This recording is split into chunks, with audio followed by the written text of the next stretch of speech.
Understanding free will, the power of choice. Free will is a fundamental aspect of human existence.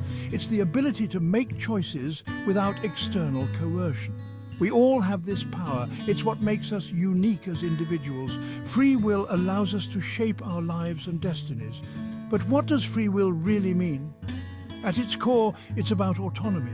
It's the freedom to think, feel, and act as we choose. No one can force us to make a decision. Our choices are our own. This power comes with great responsibility. We must own the consequences of our actions. Free will is not absolute, though. Our choices are influenced by many factors. Our upbringing, environment, and experiences all play a role. But ultimately, the final decision rests with us. We have the power to overcome these influences. Embracing our free will is the first step towards a more fulfilling life. Free will is not just a philosophical concept. It has real, practical implications in our daily lives. It affects how we interact with others. It influences our decisions, big and small. From choosing what to eat for breakfast to deciding on a career path, free will is at play. It's the foundation of personal responsibility and accountability. The significance of free will extends beyond individual choices. It's a cornerstone of our society. Our legal systems are based on the concept of free will. We hold people accountable for their actions because we believe they have a choice. Without free will, concepts like justice and fairness would lose meaning. Free will is also crucial for personal growth and self-improvement. If we didn't have free will, change would be impossible. We can choose to learn new skills. This ability to change and grow is what makes personal development possible. Our choices, driven by free will, give our lives purpose and direction. Recognizing free will in others is as important as acknowledging it in ourselves. It's about respecting their right to make their own choices.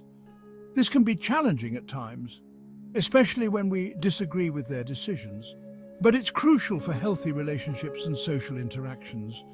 We must remember that others have the same autonomy we do. So how do we recognize free will in others? It starts with awareness. We need to be mindful of our tendency to impose our will.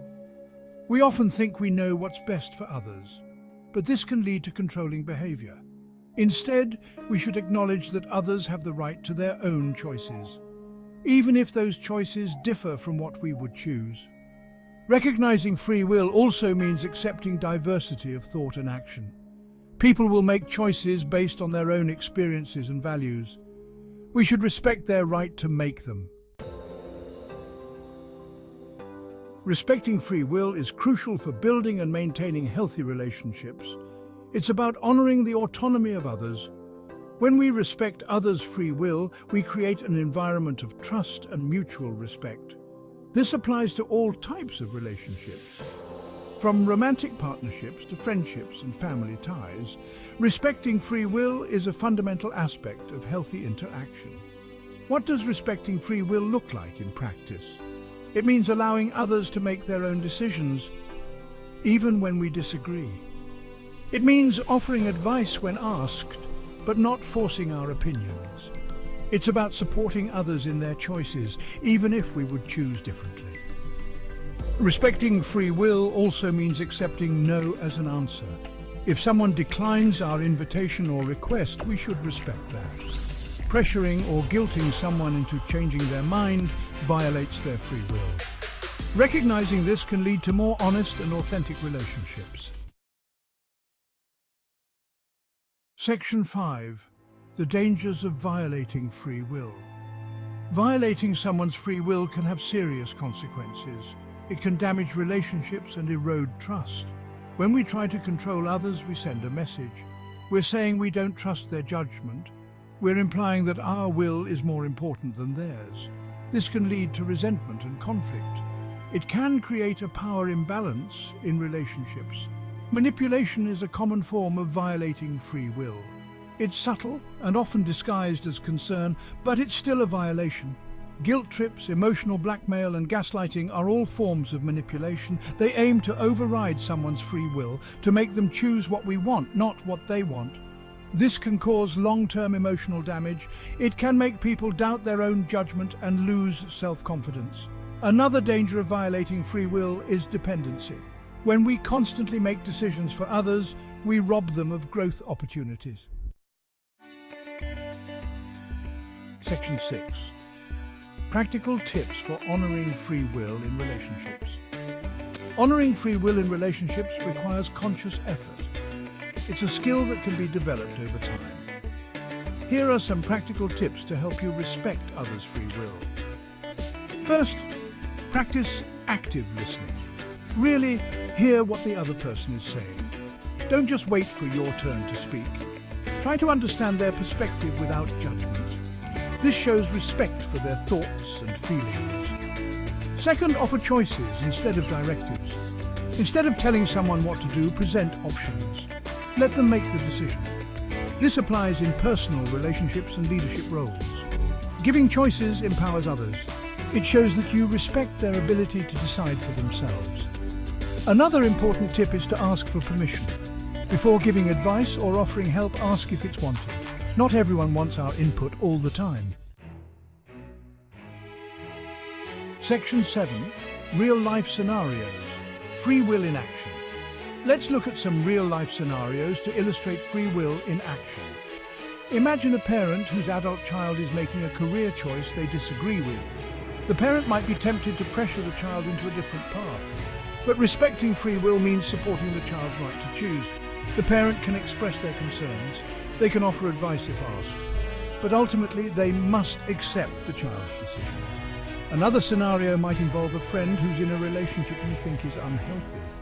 It's natural to want to intervene, to tell them to leave, but this violates their free will. Instead, you can express your concerns, offer support, but recognize that it's their decision to stay or go. Your role is to be there for them, not to make choices for them. In a work setting, a manager might have strong ideas about how a project should be done, but respecting free will means allowing team members to contribute their ideas. Section 8. The benefits of embracing free will. Embracing free will, both in ourselves and others, brings numerous benefits. It leads to greater personal responsibility. When we recognize our power to choose, we take ownership of our lives. We stop blaming others or circumstances for our situation. This empowers us to make positive changes, to actively shape our lives rather than feeling like victims of fate. Respecting free will also improves our relationships. It fosters trust and mutual respect. When we allow others to make their own choices, they feel valued and understood. This creates deeper, more authentic connections. It allows for true intimacy based on acceptance rather than control. Embracing free will can also reduce stress and anxiety. When we try to control everything and everyone around us, we set ourselves up for frustration.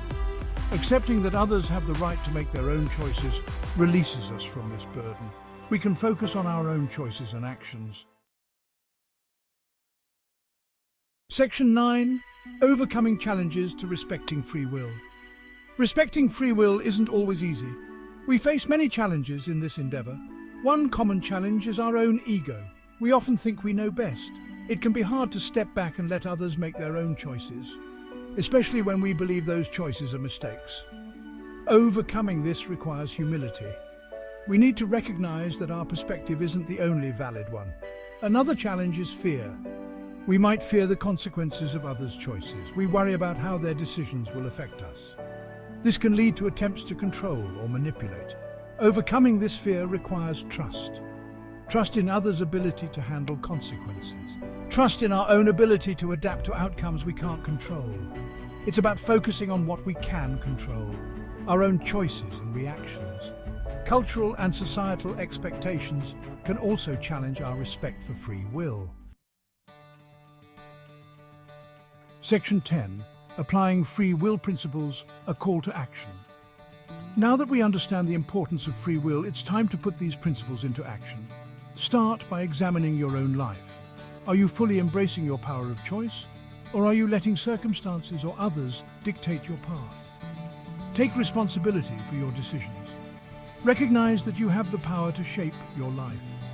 Make conscious choices aligned with your values and goals. Next, look at your relationships. Are you respecting the free will of others? Or do you find yourself trying to control or manipulate? Practice the tips we've discussed. Listen actively, offer choices instead of directives. Ask for permission before giving advice. Accept that others have the right to make choices you disagree with. These small changes can greatly improve your relationships. In your professional life, consider how you can incorporate respect for free will. If you're a leader, empower your team to make decisions. Trust their judgment. If you're a team member, take initiative. Make choices within your area of responsibility.